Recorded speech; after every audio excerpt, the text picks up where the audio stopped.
मेरे प्यारे देशवासियों, नमस्कार। मन की बात में आपका स्वागत है। लेकिन आज 26 नवंबर हम कभी भी भूल नहीं सकते हैं। आज के ही दिन देश पर सबसे जघन्य आतंकी हमला हुआ था। आतंकियों ने मुंबई को, पूरे देश को थर्रा कर रख दिया था। लेकिन ये भारत का सामर्थ्य है कि हम उस हमले से उबरे और अब पूरे हौसले के साथ आतंक को कुचल भी रहे हैं। मुंबई हमले में अपना जीवन गंवाने वाले सभी लोगों को मैं श्रद्धांजलि देता हूं।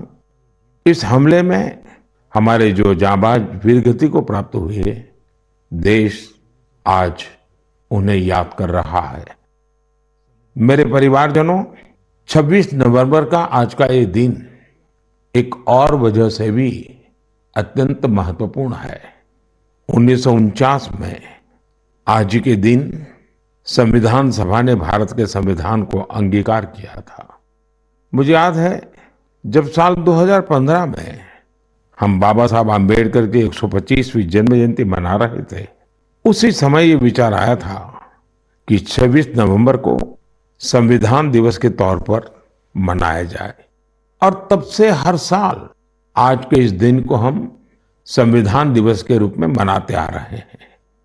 मैं सभी देशवासियों को संविधान दिवस की बहुत बहुत शुभकामनाएं देता हूं और हम सब मिल करके नागरिकों के कर्तव्य को प्राथमिकता देते हुए विकसित भारत के संकल्प को जरूर पूरा करेंगे।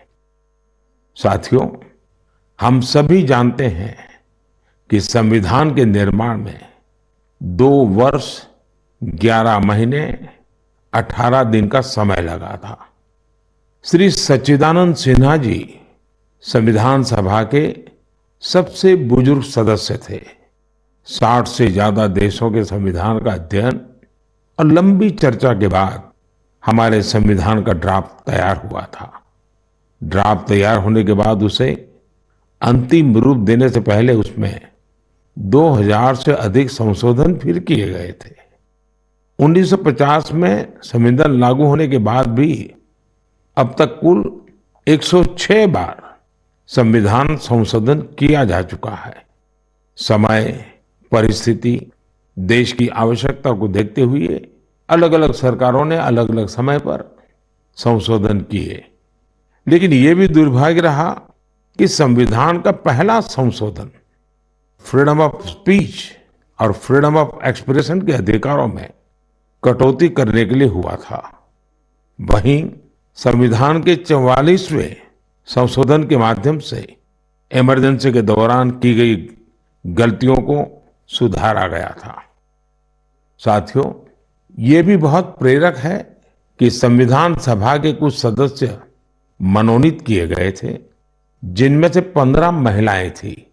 ऐसी एक सदस्य हंसा मेहता जी ने महिलाओं के अधिकार और न्याय की आवाज बुलंद की थी। उस दौर में भारत उन कुछ देशों में था जहां महिलाओं को संविधान से वोटिंग का अधिकार दिया। राष्ट्र निर्माण में जब सबका साथ होता है, तभी सबका विकास भी हो पाता है।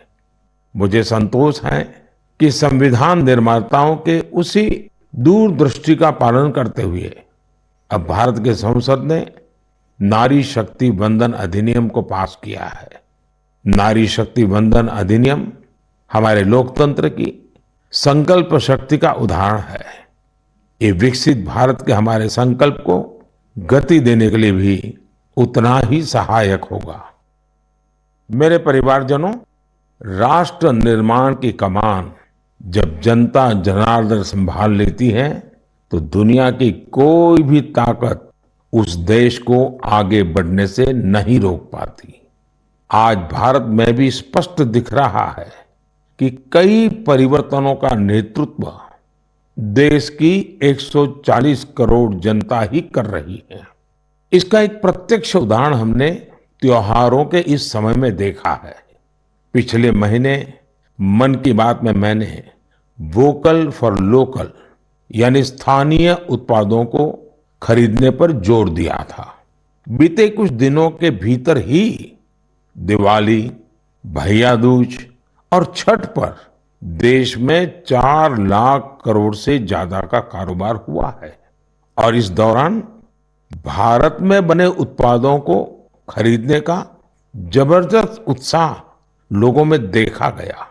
अब तो घर के बच्चे भी दुकान पर कुछ खरीदते समय ये देखने लगे हैं कि उसमें मेड इन इंडिया लिखा है या नहीं लिखा है। इतना ही नहीं, ऑनलाइन सामान खरीदते समय अब लोग कंट्री ऑफ ओरिजिन इसे भी देखना नहीं भूलते हैं। साथियों, जैसे स्वच्छ भारत अभियान की सफलता ही उसकी प्रेरणा बन रही है, वैसे ही वोकल फॉर लोकल की सफलता विकसित भारत, समृद्ध भारत के द्वार खोल रही है। वोकल फॉर लोकल का यह अभियान पूरे देश की अर्थव्यवस्था को मजबूती देता है। वोकल फॉर लोकल अभियान रोजगार की गारंटी है, ये विकास की गारंटी है, ये देश के संतुलित विकास की गारंटी है। इससे शहरी और ग्रामीण दोनों को समान अवसर मिलते हैं। इससे स्थानीय उत्पादों में वैल्यू एडिशन का भी मार्ग बनता है। और अगर कभी वैश्विक अर्थव्यवस्था में उतार चढ़ाव आता है तो वोकल फॉर लोकल का मंत्र हमारी अर्थव्यवस्था को संरक्षित भी करता है। साथियों, भारतीय उत्पादों के प्रति ये भावना केवल त्योहारों तक सीमित नहीं रहनी चाहिए। अभी शादियों का मौसम भी शुरू हो चुका है। कुछ व्यापार संगठनों का अनुमान है कि शादियों के इस सीजन में करीब 5 लाख करोड़ रुपए का कारोबार हो सकता है। शादियों से जुड़ी खरीदारी में भी आप सभी भारत में बने उत्पादों को ही महत्व दें। और हाँ, जब शादी की बात निकली है तो एक बात मुझे लंबे अरसे से कभी कभी बहुत पीड़ा देती है। और मेरे मन की पीड़ा मैं मेरे परिवारजनों को नहीं कहूंगा तो किसको कहूंगा। आप सोचिए, इन दिनों ये जो कुछ परिवारों में विदेशों में जाकर के शादी करने का जो एक नया ही वातावरण बनता जा रहा है, क्या ये जरूरी है क्या? भारत की मिट्टी में, भारत के लोगों के बीच अगर हम शादी ब्याह मनाएं तो देश का पैसा देश में रहेगा। देश के लोगों को आपकी शादी में कुछ न कुछ सेवा करने का अवसर मिलेगा। छोटे छोटे गरीब लोग भी अपने बच्चों को आपकी शादी की बातें बताएंगे। क्या आप वोकल फॉर लोकल के इस मिशन को विस्तार दे सकते हैं? क्यों न हम शादी ब्याह ऐसे समारोह अपने ही देश में करें। हो सकता है आपको चाहिए वैसी व्यवस्था आज नहीं होगी, लेकिन अगर हम इस प्रकार के आयोजन करेंगे तो व्यवस्थाएं भी विकसित होगी। ये बहुत बड़े परिवारों से जुड़ा हुआ विषय है। मैं आशा करता हूं मेरी ये पीड़ा उन बड़े बड़े परिवारों तक जरूर पहुंचेगी। मेरे परिवारजनों, त्योहारों के इस मौसम में एक और बड़ा ट्रेंड देखने को मिला है। ये लगातार दूसरा साल है जब दीपावली के अवसर में कैश देकर कुछ सामान खरीदने का प्रचलन धीरे धीरे धीरे कम होता जा रहा है। यानी अब लोग ज्यादा से ज्यादा डिजिटल पेमेंट कर रहे हैं। ये भी बहुत उत्साह बढ़ाने वाला है। आप एक और काम कर सकते हैं। आप तय करिए कि 1 महीने तक आप यूपीआई से या किसी डिजिटल माध्यम से ही पेमेंट करेंगे, कैश पेमेंट नहीं करेंगे। भारत में डिजिटल क्रांति की सफलता ने इसे बिल्कुल संभव बना दिया है। और जब 1 महीना हो जाए तो आप मुझे अपने अनुभव, अपनी फोटो जरूर शेयर करिएगा। मैं अभी से आपको एडवांस में अपनी शुभकामनाएं देता हूं। मेरे परिवारजनों, हमारे युवा साथियों ने देश को एक और बड़ी खुशखबरी दी है जो हम सभी को गौरव से भर देने वाली है। इंटेलिजेंस, आइडिया और इनोवेशन आज भारतीय युवाओं की पहचान है। इसमें टेक्नोलॉजी के कॉम्बिनेशन से उनकी इंटेलेक्चुअल प्रॉपर्टीज में निरंतर बढ़ोतरी हो, ये अपने आप में देश के सामर्थ्य को बढ़ाने वाली महत्वपूर्ण प्रगति है। आपको ये जानकर अच्छा लगेगा कि 2022 में भारतीयों के पेटेंट आवेदन में 31% से ज्यादा की बढ़ोतरी हुई है। वर्ल्ड इंटेलेक्चुअल प्रॉपर्टी ऑर्गेनाइजेशन ने एक बड़ी ही दिलचस्प रिपोर्ट जारी की है। ये रिपोर्ट बताती है कि पेटेंट फाइल करने में सबसे आगे रहने वाले टॉप 10 देशों में भी ऐसा पहले कभी नहीं हुआ। इस शानदार उपलब्धि के लिए मैं अपने युवा साथियों को बहुत बहुत बधाई देता हूं। मैं अपने युवा मित्रों को विश्वास दिलाना चाहता हूं कि देश हर कदम पर आपके साथ है।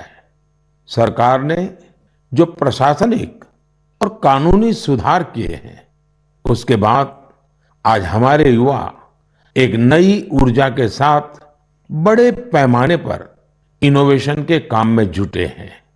10 वर्ष पहले के आंकड़ों से तुलना करें तो आज हमारे पेटेंट को 10 गुना ज्यादा मंजूरी मिल रही है। हम सभी जानते हैं कि पेटेंट से न सिर्फ देश की इंटेलेक्चुअल प्रॉपर्टी बढ़ती है, बल्कि इससे नए नए अवसरों के भी द्वार खुलते हैं। इतना ही नहीं, ये हमारे स्टार्टअप्स की ताकत और क्षमता को भी बढ़ाते हैं। आज हमारे स्कूली बच्चों में भी इनोवेशन की भावना को बढ़ावा मिल रहा है। अटल टिंकरिंग लैब, अटल इनोवेशन मिशन, कॉलेजों में इंक्यूबेशन सेंटर्स, स्टार्टअप्स इंडिया अभियान, ऐसे निरंतर प्रयासों के नतीजे देशवासियों के सामने हैं। ये भी भारत की युवा शक्ति, भारत की इनोवेटिव पावर का प्रत्यक्ष उदाहरण है। इसी जोश के साथ आगे चलते हुए ही हम विकसित भारत के संकल्प को भी प्राप्त करके दिखाएंगे। और इसीलिए मैं बार बार कहता हूं, जय जवान, जय किसान, जय विज्ञान, जय अनुसंधान। मेरे प्यारे देशवासियों, आपको याद होगा कि कुछ समय पहले मन की बात में मैंने भारत में बड़ी संख्या में लगने वाले मेलों की चर्चा की थी। तब एक ऐसी प्रतियोगिता का भी विचार आया था जिसमें लोग मेलों से जुड़ी फोटो साझा करें। संस्कृति मंत्रालय ने इसी को लेकर मेला मोमेंट्स कॉन्टेस्ट का आयोजन किया था। आपको ये जानकर अच्छा लगेगा कि इसमें हजारों लोगों ने हिस्सा लिया और बहुत लोगों ने पुरस्कार भी जीते। कोलकाता के रहने वाले राजेश धर जी ने चरक मेला में गुब्बारे और खिलौने बेचने वाले की अद्भुत फोटो के लिए पुरस्कार जीता। ये मेला ग्रामीण बंगाल में काफी लोकप्रिय है। वाराणसी की होली को शोकेस करने के लिए अनुपम सिंह जी को मेला पोर्ट्रेट्स का पुरस्कार मिला। अरुण कुमार नलीमेला जी कुलसाई दशहरा से जुड़ा एक आकर्षक पहलू को दिखाने के लिए पुरस्कृत किए गए। वैसे ही पंढरपुर की भक्ति को दिखाने वाली फोटो सबसे ज्यादा पसंद की गई फोटो में शामिल रही, जिसे महाराष्ट्र के ही एक सज्जन श्रीमान राहुल जी ने भेजा था। इस प्रतियोगिता में बहुत सारी तस्वीरें मेलों के दौरान मिलने वाले स्थानीय व्यंजनों की भी थी। इसमें पुरुलिया के रहने वाले आलोक अविनाश जी की तस्वीर ने पुरस्कार जीता। उन्होंने एक मेले के दौरान बंगाल के ग्रामीण क्षेत्र के खान पान को दिखाया था। प्रणब बसाक जी की वो तस्वीर भी पुरस्कृत हुई जिसमें भगोरिया महोत्सव के दौरान महिलाएं कुल्फी का आनंद ले रही हैं। रूमेला जी ने छत्तीसगढ़ के जगदलपुर में एक गांव के मेले में भजिया का स्वाद लेती महिलाओं की फोटो भेजी थी। इसे भी पुरस्कृत किया गया। साथियों, मन की बात के माध्यम से आज हर गांव, हर स्कूल, हर पंचायत को ये आग्रह है कि निरंतर इस तरह की प्रतियोगिताओं का आयोजन करें। आजकल तो सोशल मीडिया की इतनी ताकत है, टेक्नोलॉजी और मोबाइल घर घर पहुंचे हुए हैं। आपके लोकल पर्व हो या प्रोडक्ट, उन्हें आप ऐसा करके भी ग्लोबल बना सकते हैं। साथियों, गांव गांव में लगने वाले मेलों की तरह ही हमारे यहाँ विभिन्न नृत्यों की भी अपनी ही विरासत है। झारखंड, उड़ीसा और बंगाल के जनजातीय इलाकों में एक बहुत प्रसिद्ध नृत्य है जिसे छऊ के नाम से बुलाते हैं। 15 से 17 नवंबर तक एक भारत श्रेष्ठ भारत की भावना के साथ श्रीनगर में छऊ पर्व का आयोजन किया गया। इस कार्यक्रम में सबने छऊ नृत्य का आनंद उठाया। श्रीनगर के नौजवानों को छऊ नृत्य की ट्रेनिंग देने के लिए एक वर्कशॉप का भी आयोजन हुआ। इसी प्रकार कुछ सप्ताह पहले ही कठुआ जिले में बसोहली उत्सव आयोजित किया गया। ये जगह जम्मू से 150 किलोमीटर दूर है। इस उत्सव में स्थानीय कला, लोक नृत्य और पारंपरिक रामलीला का आयोजन हुआ। साथियों, भारतीय संस्कृति की सुंदरता को सऊदी अरब में भी महसूस किया गया। इसी महीने सऊदी अरब में संस्कृत उत्सव नाम का एक आयोजन हुआ। यह अपने आप में बहुत अनूठा था, क्योंकि ये पूरा कार्यक्रम ही संस्कृत में था। संवाद, संगीत, नृत्य, सब कुछ संस्कृत में। इसमें वहां के स्थानीय लोगों की भागीदारी भी देखी गई। मेरे परिवारजनों, स्वच्छ भारत अब तो पूरे देश का प्रिय विषय बन गया है। मेरा तो प्रिय विषय है ही है, और जैसे ही मुझे इससे जुड़ी कोई खबर मिलती है, मेरा मन उस तरफ चला ही जाता है। और स्वाभाविक है, फिर तो उसको मन की बात में जगह मिल ही जाती है। स्वच्छ भारत अभियान ने साफ सफाई और सार्वजनिक स्वच्छता को लेकर लोगों की सोच बदल दी है। ये पहल आज राष्ट्रीय भावना का प्रतीक बन चुकी है, जिसने करोड़ों देशवासियों के जीवन को बेहतर बनाया है। इस अभियान ने अलग अलग क्षेत्र के लोगों, विशेषकर युवाओं को सामूहिक भागीदारी के लिए भी प्रेरित किया है। ऐसा ही एक सराहनीय प्रयास सूरत में देखने को मिला है। युवाओं की एक टीम ने यहाँ प्रोजेक्ट सूरत, इसकी शुरुआत की है। इसका लक्ष्य सूरत को एक ऐसा मॉडल शहर बनाना है जो सफाई और सस्टेनेबल डेवलपमेंट की बेहतरीन मिसाल बने। सफाई संडे के नाम से शुरू हुए इस प्रयास के तहत सूरत के युवा पहले सार्वजनिक जगहों और डुमस बीच की सफाई करते थे। बाद में ये लोग तापी नदी के किनारों की सफाई में भी जी जान से जुट गए। और आपको जानकर के खुशी होगी, देखते ही देखते इससे जुड़े लोगों की संख्या 50,000 से ज्यादा हो गई है। लोगों से मिले समर्थन से टीम का आत्मविश्वास बढ़ा, जिसके बाद उन्होंने कचरा इकट्ठा करने का काम भी शुरू किया। आपको जानकर हैरानी होगी कि इस टीम ने लाखों किलो कचरा हटाया है। जमीनी स्तर पर किए गए ऐसे प्रयास बहुत बड़े बदलाव लाने वाले होते हैं। साथियों, गुजरात से ही एक और जानकारी आई है। कुछ सप्ताह पहले वहां अंबाजी में भादरवी पूनम मेले का आयोजन किया गया था। इस मेले में 50 लाख से ज्यादा लोग आए। ये मेला प्रतिवर्ष होता है। इसकी सबसे खास बात ये रही कि मेले में आए लोगों ने गब्बर हिल के एक बड़े हिस्से में सफाई अभियान चलाया।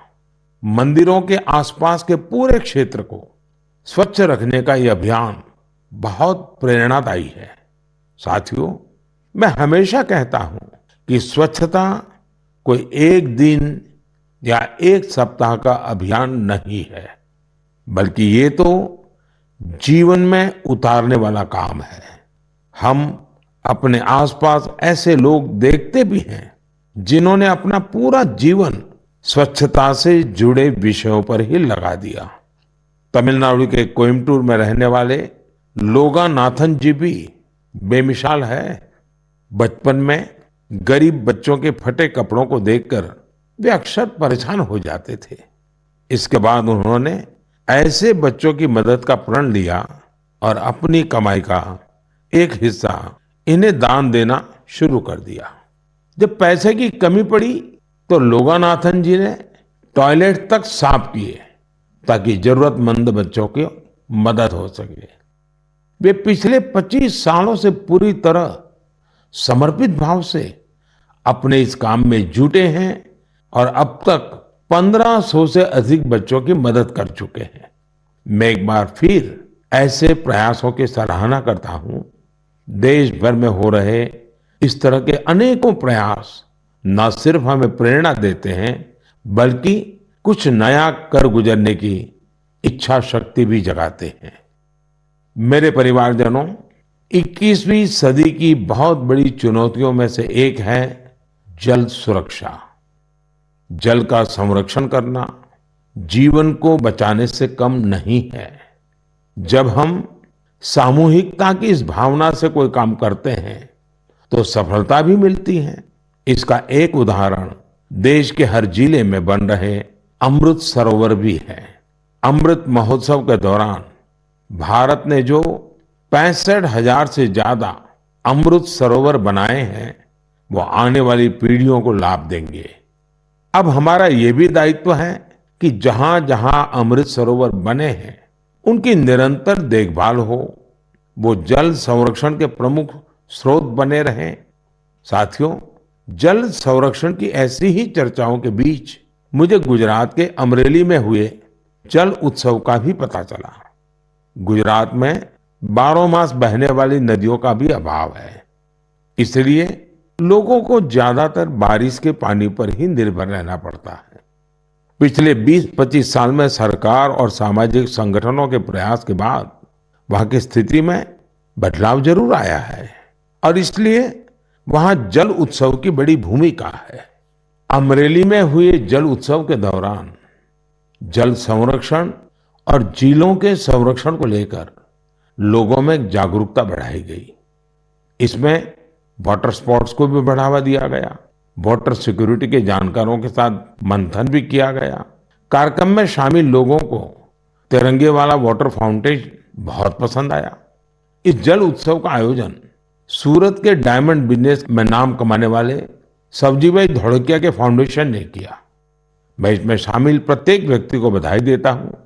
जल संरक्षण के लिए ऐसे ही काम करने की शुभकामनाएं देता हूं। मेरे परिवारजनों, आज दुनिया भर में स्किल डेवलपमेंट के महत्व को स्वीकार्यता मिल रही है। जब हम किसी को कोई स्किल सिखाते हैं तो उसे सिर्फ हुनर ही नहीं देते बल्कि उससे आय का एक जरिया भी देते हैं। और जब मुझे पता चला कि एक संस्था पिछले 4 दशक से स्किल डेवलपमेंट के काम में जुटी है तो मुझे और भी अच्छा लगा। ये संस्था आंध्र प्रदेश के श्रीकाकुलम में है और इसका नाम बेल्जीपुरम यूथ क्लब है। स्किल डेवलपमेंट पर फोकस कर बेल्जीपुरम यूथ क्लब ने करीब 7,000 महिलाओं को सशक्त बनाया है। इनमें से अधिकांश महिलाएं आज अपने दम पर अपना कुछ काम कर रही है। इस संस्था ने बाल मजदूरी करने वाले बच्चों को भी कोई ना कोई हुनर सिखाकर उन्हें उस दुष्चक्र से बाहर निकालने में मदद की है। बेल्जीपुरम यूथ क्लब की टीम ने किसान उत्पाद संघ यानी एफपीओ से जुड़े किसानों को भी नई स्किल सिखाई, जिससे बड़ी संख्या में किसान सशक्त हुए हैं। स्वच्छता को लेकर भी यह यूथ क्लब गांव-गांव में जागरूकता फैला रहा है। इसने अनेक शौचालयों का निर्माण की भी मदद की है। मैं स्किल डेवलपमेंट के लिए इस संस्था से जुड़े सभी लोगों को बहुत बहुत बधाई देता हूं, उनकी सराहना करता हूं। आज देश के गांव-गांव में स्किल डेवलपमेंट के लिए ऐसे ही सामूहिक प्रयासों की आवश्यकता है। साथियों, जब किसी एक लक्ष्य के लिए सामूहिक प्रयास होता है तो सफलता की ऊंचाई भी और ज्यादा हो जाती है। मैं आप सभी से लद्दाख का एक प्रेरक उदाहरण साझा करना चाहता हूं। आपने पश्मीना शॉल के बारे में तो जरूर सुना होगा। पिछले कुछ समय से लद्दाखी पश्मीना की भी बहुत चर्चा हो रही है। लद्दाखी पश्मीना लुम्स ऑफ लद्दाख के नाम से दुनिया भर के बाजारों में पहुंच रहा है। आप ये जानकर हैरान रह जाएंगे कि इसे तैयार करने में 15 गांवों की 450 से अधिक महिलाएं शामिल हैं। पहले वे अपने उत्पाद वहां आने वाले पर्यटकों को ही बेचती थी, लेकिन अब डिजिटल भारत के इस दौर में उनकी बनाई चीजें देश दुनिया के अलग अलग बाजारों में पहुंचने लगी हैं। यानी हमारा लोकल अब ग्लोबल हो रहा है और इससे इन महिलाओं की कमाई भी बढ़ी है। साथियों, नारी शक्ति की ऐसी सफलताएं देश के कोने कोने में मौजूद है। जरूरत ऐसी बातों को ज्यादा से ज्यादा सामने लाने की है और ये बताने के लिए मन की बात से बेहतर और क्या होगा। तो आप भी ऐसे उदाहरणों को मेरे साथ ज्यादा से ज्यादा शेयर करें। मैं भी पूरा प्रयास करूंगा कि उन्हें आपके बीच ला सकूं। मेरे परिवारजनों, मन की बात में हम ऐसे सामूहिक प्रयासों की चर्चा करते रहे हैं जिनसे समाज में बड़े बड़े बदलाव आए हैं। मन की बात की एक और उपलब्धि ये भी है कि इसने घर घर में रेडियो को और अधिक लोकप्रिय बना दिया है। माय गॉव पर मुझे उत्तर प्रदेश में अमरोहा के राम सिंह बौद्ध जी का एक पत्र मिला है। राम सिंह जी पिछले कई दशकों से रेडियो संग्रह करने के काम में जुटे हैं। उनका कहना है कि मन की बात के बाद से उनके रेडियो म्यूजियम के प्रति लोगों की उत्सुकता और बढ़ गई है। ऐसे ही मन की बात से प्रेरित होकर अहमदाबाद के पास तीर्थ धाम प्रेरणा तीर्थ ने एक दिलचस्प प्रदर्शनी लगाई है। इसमें देश विदेश के 100 से ज्यादा एंटीक रेडियो रखे गए हैं। यहाँ मन की बात के अब तक के सारे एपिसोड्स को सुना जा सकता है। कई और उदाहरण हैं जिनसे पता चलता है कि कैसे लोगों ने मन की बात से प्रेरित होकर अपना खुद का काम शुरू किया। ऐसा ही एक उदाहरण कर्नाटक के चामराजनगर की वर्षा जी का है, जिन्हें मन की बात ने अपने पैरों पर खड़ा होने के लिए प्रेरित किया। इस कार्यक्रम के एक एपिसोड से प्रेरित होकर उन्होंने केले से जैविक खाद बनाने का काम शुरू किया। प्रकृति से बहुत लगाव रखने वाली वर्षा जी की ये पहल दूसरे लोगों के लिए भी रोजगार के मौके लेकर आई है। मेरे परिवारजनों, कल 27 नवंबर को कार्तिक पूर्णिमा का पर्व है। इसी दिन देव दीपावली भी मनाई जाती है और मेरा तो मन रहता है कि मैं काशी की देव दीपावली जरूर देखूं। इस बार मैं काशी तो नहीं जा पा रहा हूं, लेकिन मन की बात के माध्यम से बनारस के लोगों को अपनी शुभकामनाएं जरूर भेज रहा हूं। इस बार भी काशी के घाटों पर लाखों दिए जलाए जाएंगे, भव्य आरती होगी, लेजर शो होगा। लाखों की संख्या में देश विदेश से आए लोग देव दीपावली का आनंद लेंगे। साथियों, कल पूर्णिमा के दिन ही गुरु नानक देव जी का भी प्रकाश पर्व है। गुरु नानक जी के अनमोल संदेश भारत ही नहीं, दुनिया भर के लिए आज भी प्रेरक और प्रासंगिक है। यह हमें सादगी, सद्भाव और दूसरों के प्रति समर्पित होने के लिए प्रेरित करते हैं। गुरु नानक देव जी ने सेवा भावना, सेवा कार्यों की जो सीख दी, उसका पालन हमारे सिख भाई बहन पूरे विश्व में करते नजर आते हैं। मैं मन की बात के सभी श्रोताओं को गुरु नानक देव जी के प्रकाश पर्व की बहुत बहुत शुभकामनाएं देता हूं। मेरे परिवारजनों, मन की बात में इस बार मेरे साथ इतना ही। देखते ही देखते 2023 समाप्ति की तरफ बढ़ रहा है और हर बार की तरह हम आप ये भी सोच रहे हैं कि अरे इतनी जल्दी ये साल बीत गया। लेकिन ये भी सच है कि ये साल भारत के लिए असीम उपलब्धियों वाला साल रहा है और भारत की उपलब्धियां हर भारतीय की उपलब्धि है। मुझे खुशी है कि मन की बात भारतीयों की ऐसी उपलब्धियों को सामने लाने का एक सशक्त माध्यम बना है। अगली बार देशवासियों की ढेर सारी सफलताओं पर फिर आपसे बात होगी। तब तक के लिए मुझे विदा दीजिए। बहुत बहुत धन्यवाद। नमस्कार।